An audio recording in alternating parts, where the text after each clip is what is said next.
شفاقت حسین، مجھے تعویذ لکھنے کی اجازت دے دیں، تعویذ اور دم کرنے کی اجازت۔ اس میں اجازت کی کیا ضرورت ہے یار؟ ہاں بھائی، تعویذ لکھنے کے لیے اجازت کی کیا ضرورت ہے؟ کوئی وہاں کون سا پکڑ لے گا تمہیں کہ بغیر اجازت کے لکھ کے دیا ہے؟ وہاں تو بس ایسے ہی لوگ ہیں، وہم کے مارے ہوئے، یعنی علمی طور پر مومن اور عملی طور پر کافر۔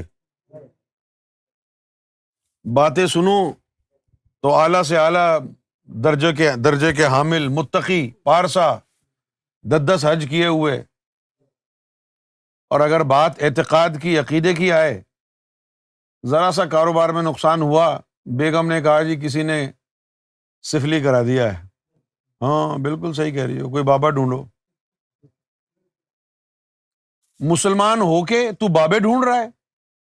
حضور پاک صلی اللہ علیہ وسلم کے اوپر کفار مکہ نے جادو کا عمل کرایا تو سورہ والناس نازل ہوئی جادو کے توڑ کے لیے۔ کتنے مسلمان ایسے ہیں جن کو پتا ہے کہ جادو کا توڑ سورہ والناس میں ہے؟ بتائیے کتنے مسلمان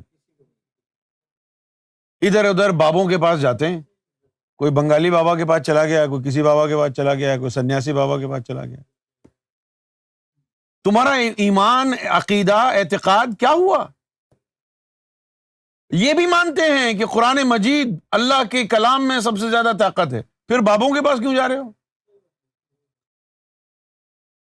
کوئی تعویذ قرآن مجید سے بڑا ہے تو پھر تعویذ کی کیا ضرورت ہے؟ کیوں جی؟ تعویذ کی کیا ضرورت ہے بھائی؟ پھر رہ گئی بات آپ نے پیسے ویسے بنانے ہیں اس لیے تعویذ لکھنا چاہ رہے ہیں، ٹھیک ہے، بغیر اجازت کے لکھیں، لیکن اگر ہم تعویذ کی اجازت دیتے تو ہم صرف ایک ہی تعویذ کی اجازت دیتے ہیں۔ وہ تعویذ کون سا ہے؟ وہ کاغذ پہ نہیں، وہ دل کے اوپر لکھا جاتا ہے، اور جس کو وہ تعویذ دیا وہ یہاں بھی کام آئے گا، قبر میں بھی کام آئے گا، یوم محشر میں بھی کام آئے گا۔ قبر میں جاؤ گے تو وہ تعویذ دکھا دینا۔ جب وہ تعویذ کفن ہٹایا، دل کے اوپر اسم ذات لکھا ہوا دیکھا، کیوں جی؟ تو وہ جو سوال جواب کرنے والے فرشتے ہوں گے، سرکار گور شاہی کا فرمانا ہے، ان کو جرت نہیں کہ دوسرا سوال کریں۔ وہ ایسا تعویذ ہے۔ اس تعویذ کی شان یہ ہے، اولئک کتب فی قلوبہم الایمان۔ اس تعویذ کے لکھنے کی اجازت اللہ کسی کسی کو دیتا ہے۔ اس تعویذ کی لکھنے کی اجازت کسی کسی کو دیتا ہے۔ اس تعویذ کی اجازت ہے ہمارے پاس۔ یہ جو کاغذوں پر لکھے جاتے ہیں الٹے سیدھے تعویذ، یہ تو ان کو ہم مانتے ہی نہیں۔ ہم صرف ایک ہی تعویذ مانتے ہیں کہ دل کاغذ بنے، اللہ کا نور پین بنے، اور دل پر اسم ذات نقش ہو۔ جب دل پہ اسم ذات نقش ہو گیا، اب بلا لو سارے جادوگروں کو، چلو بھائی جادو لگاؤ۔ ہمارے اوپر لوگوں نے بڑا جادو کیا، اب تھک گئے، اب پریشان ہو رہے ہیں لوگ، اب الٹ ہو گیا، خود ہی اچھل کود کے ادھر ادھر شور مچاتے ہیں۔ یہ تعویذ دلوں کا تعویذ ہے۔ لفظ اللہ دل پر لکھا گیا تو بس اللہ والا ہو گیا، اب تیرے پاس کوئی نہیں بھٹکے گا۔ ایک دفعہ پتہ چلا، سرکار نے فرمایا کہ ہمارے پاس شیطان آیا رات کو اور کہنے لگا کہ سرکار مجھے اجازت دیں، مجھے جو ہے وہ یونس کو ستانا ہے۔ یہ مانچسٹر کی بات۔ تو میں نے پوچھا کہ سرکار شیطان ستانے کے لیے، بھٹکانے کے لیے کیا اجازت لیتا ہے؟ فرمایا ہاں، جو کسی کا مال ہو اس پر وہ بغیر اجازت ہاتھ نہیں ڈالتا۔ میں تو بڑا خوش ہوا کہ واہ یار، تصدیق ہو گئی کہ ہم گوہر کا مال ہے۔ فرمایا کہ ہاں، جس کا مرشد کامل ہو اور مرشد کا ہاتھ اس کے سر پہ ہو تو وہ ایسے ہی شیطان آ جائے گا. یا تو اللہ کی طرف سے اجازت لے کے آئے, اور اللہ کی طرف سے اجازت نہیں ہے تو پھر اس کی کیا مجال ہے کہ وہ ہمارے بندے کے پاس جائے. ہاں اگر اللہ تعالیٰ نے یہ کہا کہ بھئی ہم نے فلاں ولی کو دنیا میں بھیجا مرشد بنا کے, اس نے لوگوں کی زہد پر تقوی پر تربیت کی, اب اللہ چاہتا ہے کہ ان کے تقوی اور زہد کو آزمائے, تو اس کے لیے پھر ابلیس کو بلاتا ہے, جا تو گمراہ کرنے کی کوشش کر تاکہ ہم اس کو آزمائیں کہ اس کے مرشد نے اس کو کتنا تقوی سکھایا ہے. اس کے لیے پھر اللہ کی طرف سے پرمیشن لیٹر ہوتا ہے, سمجھ گئے؟ تو وہ پرمیشن لیٹر پھر مرشد کو دکھاتا ہے شیطان جا کے کہ دیکھیں جی یہ, سمجھ گئے؟ اب وہ لیٹر اللہ کی طرف سے تو آ جاتا ہے, اور مرشد کی طرف جب آتا ہے تو پھر مرشد اس پہ نیچے ٹائم لکھتا ہے.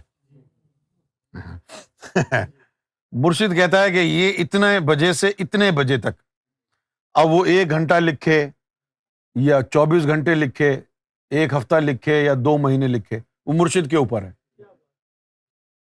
وہ اتنا ٹائم جو ہے لکھ کے اس کو دیتا ہے کہ اس مدت سے اس مدت تک, اس مدت سے اس مدت تک تم اس کو آزما سکتے ہو. یہاں پر اس کو اجازت دے دیتا ہے شیطان کو, اور مرشد اپنے بندے کو کہتا ہے کہ تو بس اب کہیں جانا نہیں, 1 ہفتے تک ہمارے گھر ہی رہ.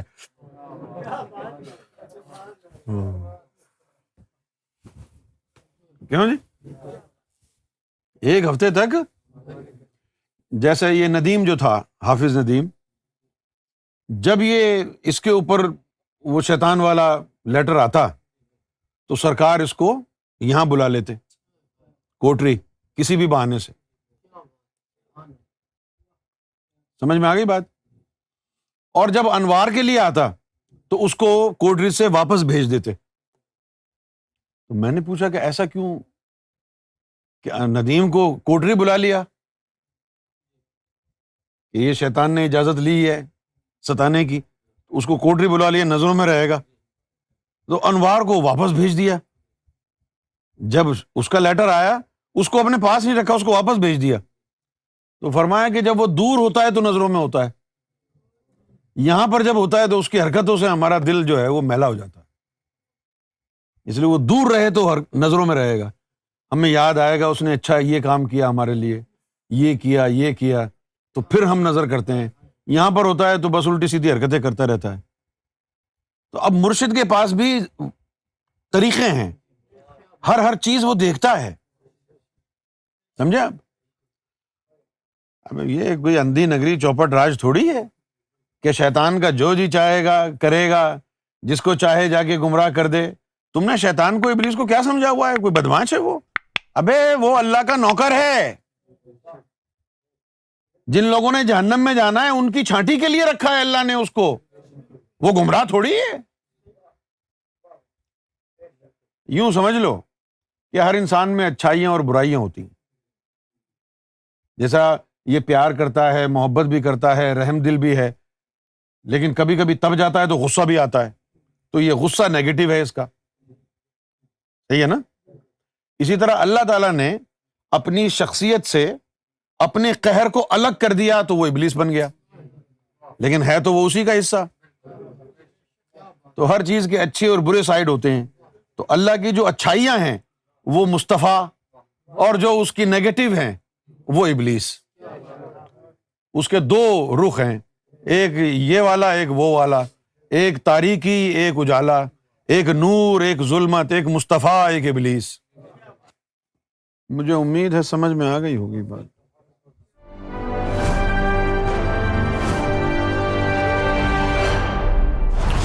TV, bringing light, love, and peace in your life.